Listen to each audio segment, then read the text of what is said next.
The pandemic itself has put pressure on many of us, causing additional stress, anxiety, and depression.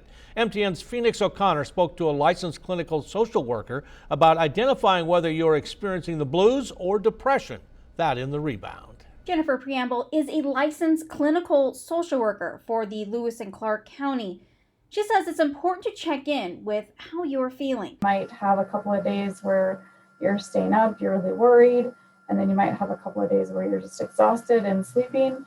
Those types of days that aren't, within a full year, that's an absolutely, I would say, typical response to the trauma that's associated with all of the social isolation that many of us have experienced.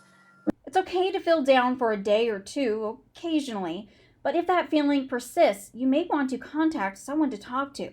When you want to start being more concerned is if, that sleeplessness lasts 5 to 7 days, and then, you might be okay for a while, but then you might have a lot of sadness and depression and some suicidal thoughts maybe. According to myhealthva.gov, here are some signs that you may be suffering from depression: feeling sad or hopelessness nearly every day, sleeping too much or not enough almost every day, difficulty focusing, remembering things, or making decisions, or thoughts about hurting yourself, death, or suicide. Symptoms can vary person to person. They can also be mild, moderate, or severe. So you might get told you have some depression. Well, what does that mean? Well, you work with your provider to determine if medications are the best route, if you want to do some therapy, you want to explore how long the symptoms have been bothering you. If you are having thoughts of suicide or considering hurting yourself, seek help.